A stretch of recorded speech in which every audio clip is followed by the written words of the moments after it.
गुरुर्ब्रह्मा गुरुर्विष्णु गुरुर्देवो महेश्वरः गुरुर्साक्षात् परब्रह्म तस्मै श्री गुरुवे नमः। मनोजवं मारुततुल्यवेगं जितेन्द्रियं बुद्धिमतां वरिष्ठं वातात्मजं वानरयुध्यमुख्यं श्रीरामदूतं शरणं प्रपद्ये। वसुदेवसुतं देवं कंसचाणूरमर्दनं देवकी परमानन्दं कृष्णवन्दे जगद्गुरुं कृष्णवन्दे जगद्गुरुं। हरि ओं परमात्मने नमः। श्री गोविंदाय नमः। श्री गुरुचरणकमलेभ्यो नमः। अनंत कोटि संत महात्माभ्यो नमः। सर्वेभ्यो देवेभ्यो नमो नमः। अनंतानंत कोटि ब्रह्मांड नायक स्वरूप अकारण करुणावर्णालय सर्वांतर्यामी सर्वधाम निर्गुण निराकार स्वगुण साकार परम दयालु परम कृपालु पतित पावन दीनानाथ के पावन चरणों में सादर प्रणाम करते हुए परमात्मा को प्राप्त सभी संत महापुरुषों की पावन चरणों में सादर प्रणाम करते हुए गंगा गोमती गौ माता की पावन चरणों में सादर प्रणाम करते हुए भागवत स्वरूप भगवान के पावन चरणों में सादर प्रणाम करते हुए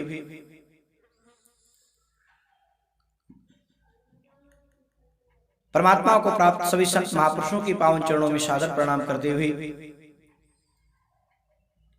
भक्त श्रोमणी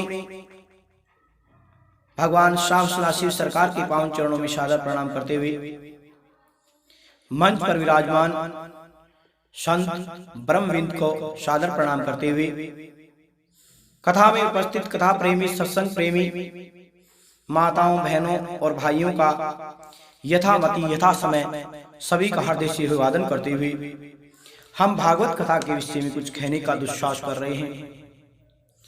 हमारी ऐसी योग्यता तो नहीं है, ना ही सामर्थ्य सामग्री है, फिर भी सद्गुरु देव परमात्मा की कृपा से, माता पिता की कृपा से, संतों के आशीर्वाद से,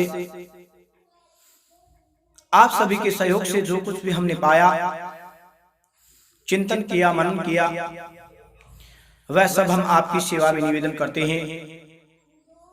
और निवेदन करते हुए हम आपसे यही कहेंगे कि परमात्मा ने आज हम सब पर बहुत बड़ी कृपा की है।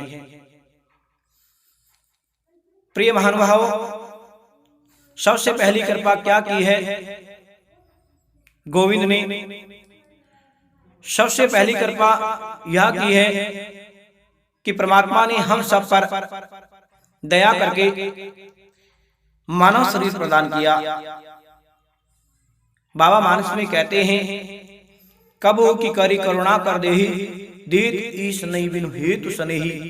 बिना हेतु के हित करने वाले इस संसार में दो ही हैं। कौन कौन? एक तो परमात्मा और दूसरा है उनका भक्त जो बिना हेतु के हित करते हैं।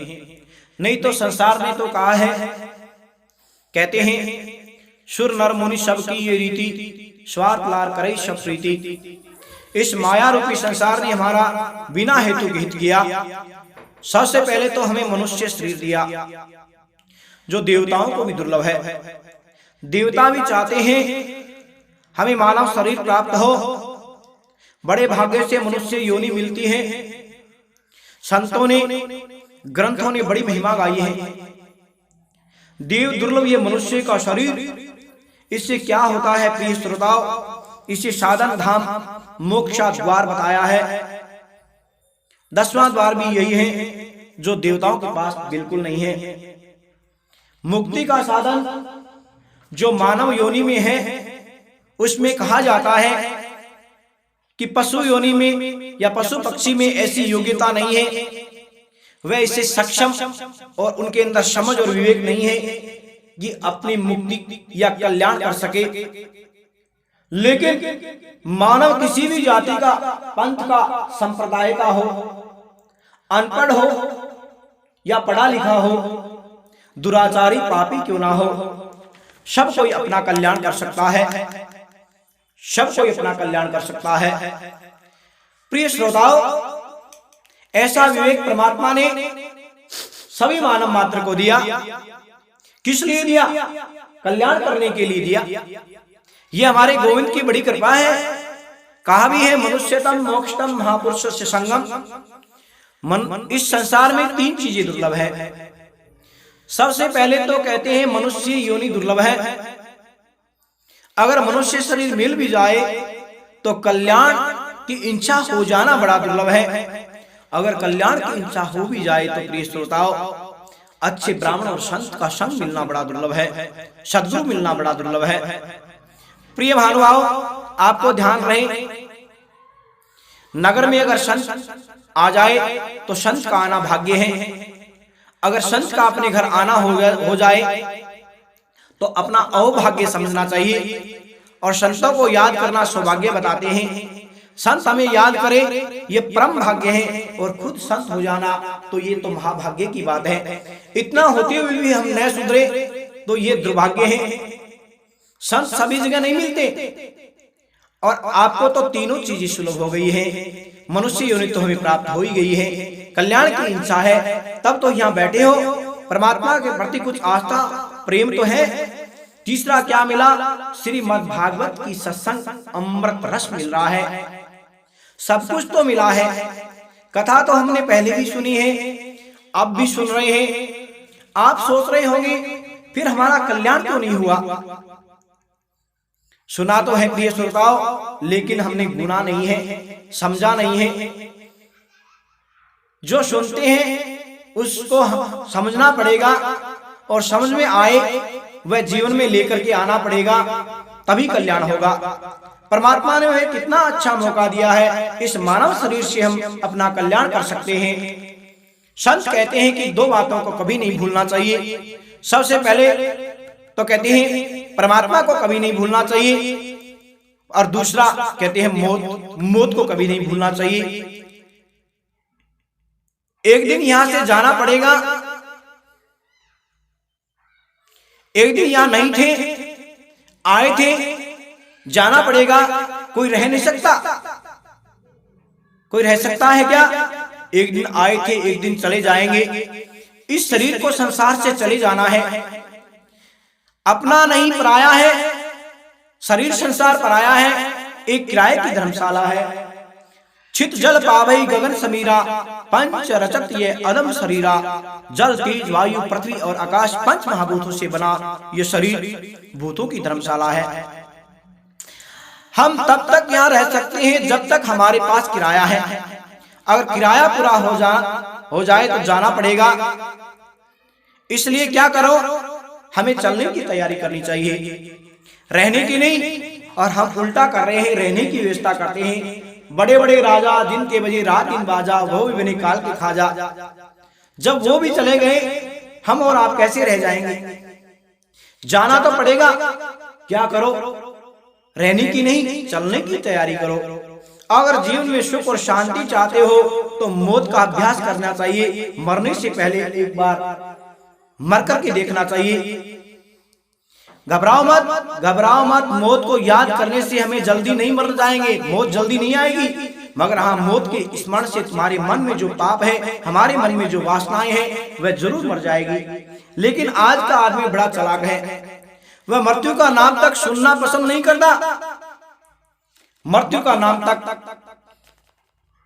तो कहते हैं ध्यान रहे, मृत्यु की राख में जीवन का पौधा उगता है, और जीवन फिर मृत्यु की राख में विसर्जित हो जाता है। तो क्या करो, रहने की नहीं, चलने की तैयारी करो।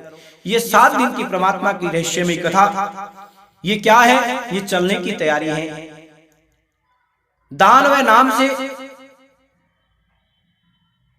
कहते हैं कमाई करो तो मौज करोगे, नहीं तो रोना पड़ेगा। इसलिए रोना नहीं पड़े, आगे परमात्मा के नाम की कमाई कर लो। इस मानव योनि में ही कमा सकते हो। ये परमात्मा ने बड़ा अच्छा मौका दिया है। सत्संग से कल्याण हो जाएगा। संत तो कहते हैं मनुष्य जन्म बड़ा अनमोल है, इसे मिट्टी में नहीं गंवाना चाहिए।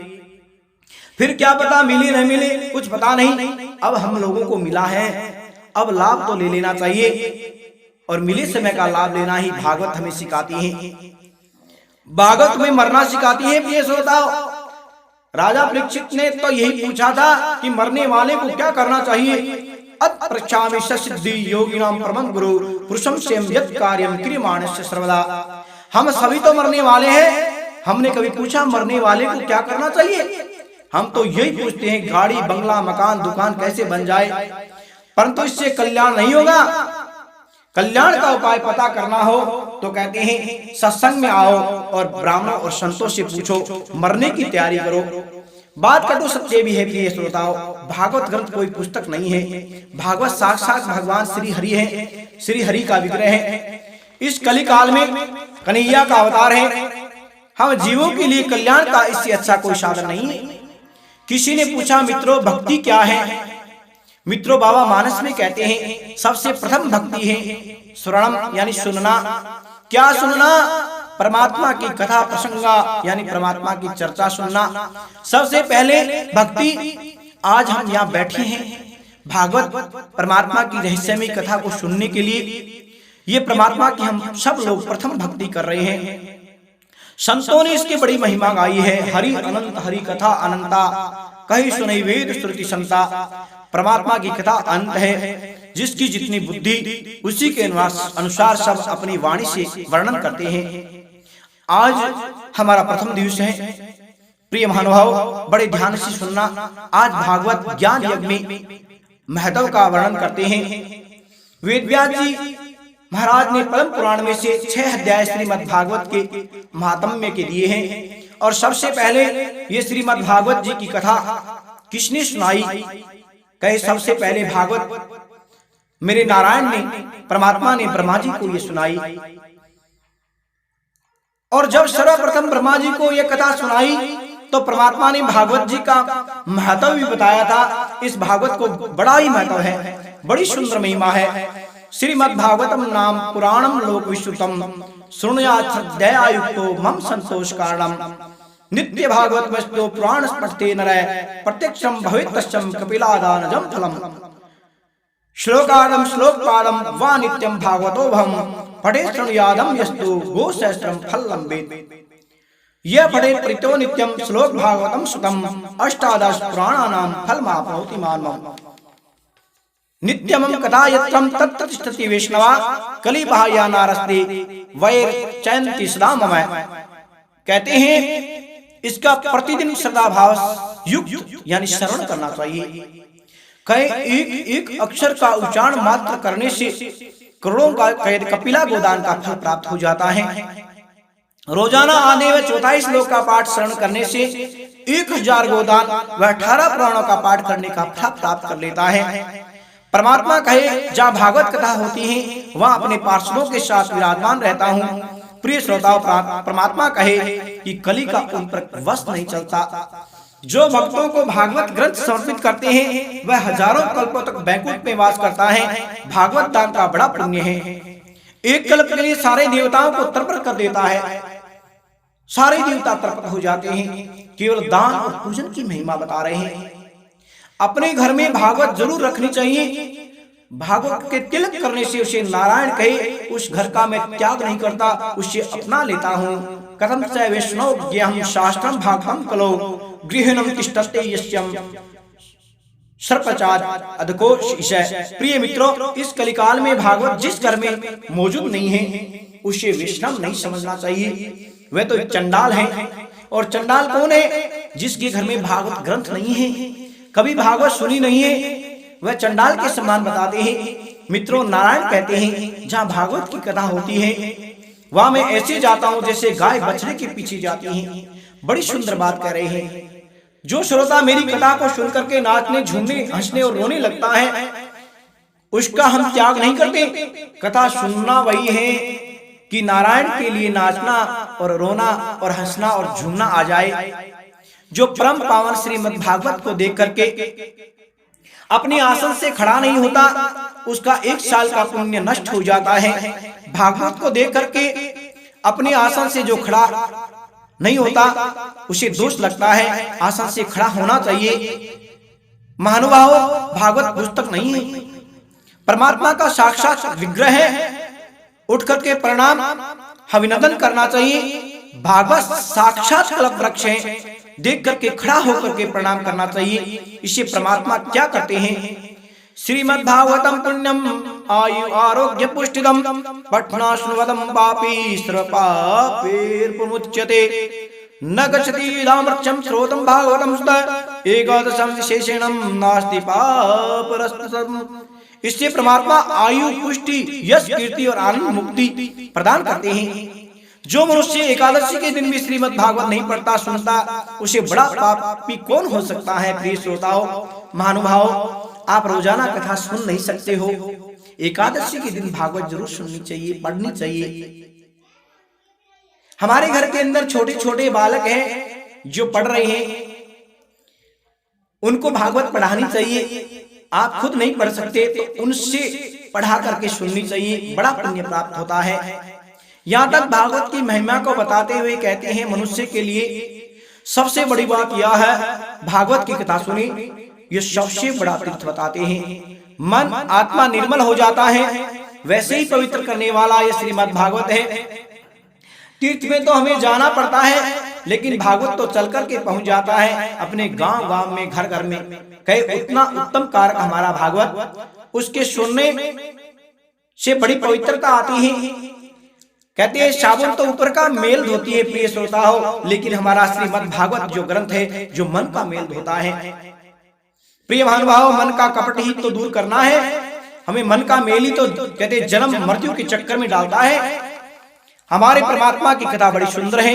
भगवान ने प्रथम ब्रह्मा को कही और ब्रह्मा ने नारद जी को और नारद जी ने वेदव्यास जी को।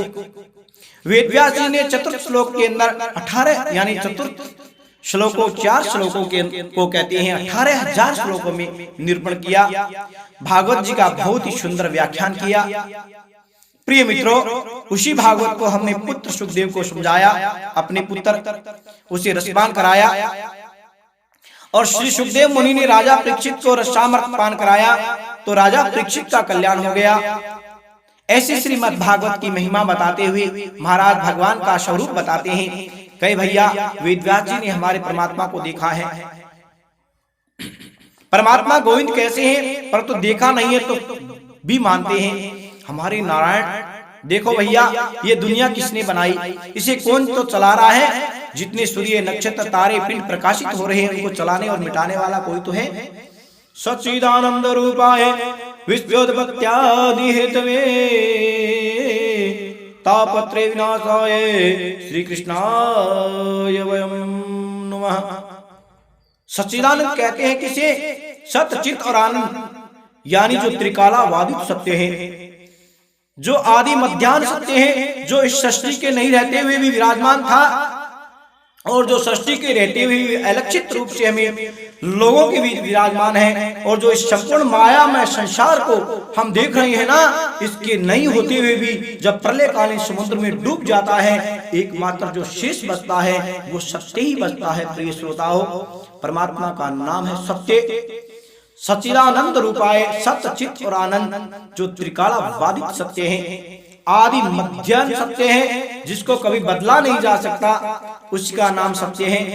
हमारी रक्षा करता है प्रत्यक्ष या अप्रत्यक्ष रूप से, उसको सत्य कहते हैं। मित्रों, सत्य जैसे फूल का कलर रंग, वैसे ही सुगंध पुष्प के अंदर महक निकलती, उसे हम केवल महसूस यानी महसूस ही कर सकते हैं, अनुभव कर सकते हैं, वह महक ही सत्य है। दूसरी बात लिखी चित्त किसे कहते हैं, यानी जो स्वयं प्रकाशमान हो, जो सूर्य के प्रकाश से प्रकाशित नहीं होता हो, अपने प्रकाश से सूर्य को प्रकाशित करके दुनिया को प्रकाशित करवाता है, उसका नाम चित्त है। प्रिय बंधुओं, उसी प्रकाश लेने की आवश्यकता नहीं है, बल्कि जो स्वयं प्रकाशमान है, यानी स्वयं राजते इति स्वराज है, जो अपने प्रकाश अपने स्वरूप के अंदर प्रतिष्ठित है, उसका नाम चित्त है। जो संपूर्ण संसार की संरचना करने के बाद जो तटस्थ रूप से विराजमान रहता है, जो किसी तरह की क्रियाकलाप नहीं करता, जो थोड़ा सा भी गंभीर होता है सृष्टि का सृजन हो जाता है,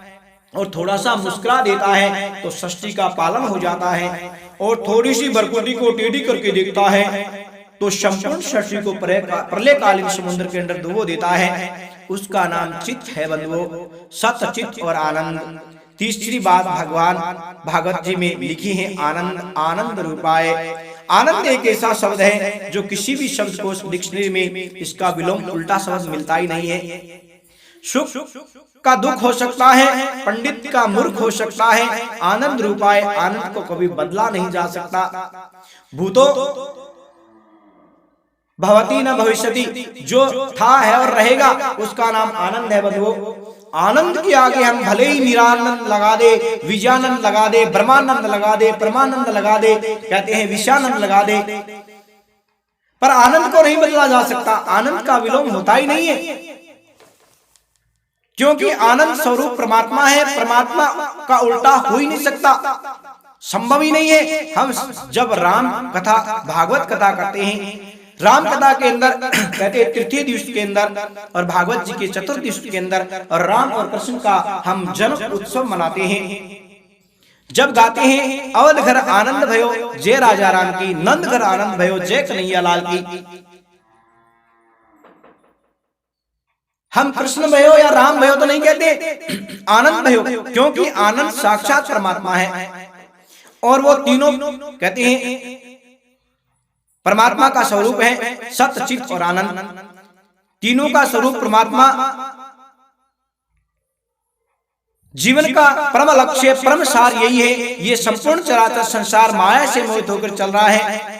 प्रकृति के जितने नियम हैं जो उसके द्वारा निर्देशित होकर के चल रहे हैं, ये संपूर्ण आकाश जिसका मंदिर शिखर है, जिसके रोम रोम में करोड़ों करोड़ों ब्रह्मांड निवास करते हैं, विश्वोत्पत्ति आदि हेतु में यानी विश्व की उत्पत्ति पालन करने का हेतु एकमात्र परमात्मा, जो अंतोत्तत्व अपने माया के अंदर मोहित करके संपूर्ण विश्व को प्रलयकालीन समुद्र में डुबो देता है, ताप त्रय विनाशा है।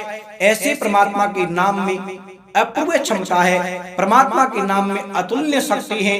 परमात्मा के नाम मात्र से 3 प्रकार के तापों का कहते हैं विनिष्ट शमन हो जाता है। बाबा ने मानस में बड़ा सुंदर लिखा है कि देहिक देविक भौतिक तापा राम राज कछु एक उन व्यापा। श्री कृष्णाय वयम नमः। ऐसे परमात्मा के लिए मैं नहीं, एक नहीं, हम सब परमात्मा के चरणों में वंदन करते हैं। परमात्मा कृष्ण चंद्र के चरणों में हम प्रणाम करते हैं। प्रथम भागवत में कहते हैं परमात्मा को प्रणाम किया गया। आगे भागवत के अंदर मंगलाचरण करते हुए वेदव्यास जी लिखते हैं, भागवत के मुख्य आचार्य सुखदेव जी मुनि हैं, तो लिखते हैं यम प्रवंतमनुपेतमपेत कृतम द्व्यपायनो गृहकात्राजुहावे पुत्रेति नमयता तवरोभिनेदु शतम सर्वभूतहृदय मुनिमा नतोस्मि। 3 प्रकार के ताप बताते हैं, देहिक देविक भौतिक आध्यात्मिक। जब तक पाप नहीं कटेगा, जब तक हम माया में हैं, पाप कटेगा नाम व दान से, भजन से, सत्संग से सारे पाप कट जाएंगे। भगवान भी श्री कृष्ण ने गीता में भी कहा है, हे अर्जुन तुम मेरी शरणागत में आ जा, सब कुछ सही कर दूंगा। प्रिय बंधुओं, कितना भी कुटिल और कामी या पापी चंडाल क्रोधी क्यों ना हो, नारायण के मेरी शरण में जो आ जाता है सभी पाप ताप कट जाते हैं। हमारे संतों ने बड़ा सुंदर कहा है कि नाथ में थारो जी थारो, जैसा भी हूँ, अच्छा हूँ बुरा हूँ, मैं आपका हूँ। हे परमात्मा मैं आपकी शरणागत हूँ। परमात्मा की जो शरणागत हो जाता है उसके 3 प्रकार के ताप कट जाते हैं। परमात्मा सत्य है, चित्त माने ज्ञान प्रकाश स्वरूप है, आनंद रूप उत्पत्ति पालन और श्रृंगार करने वाले हैं। प्रिय बंधुओं, इसके बाद आगे सुखदेव मुनि ने प्रणाम करते हुए कैसे जन्मे उनके जन्म की कथा कहते हैं। बोले भागवत भगवान की, बोले मोर मुकुट वंशी वाले की।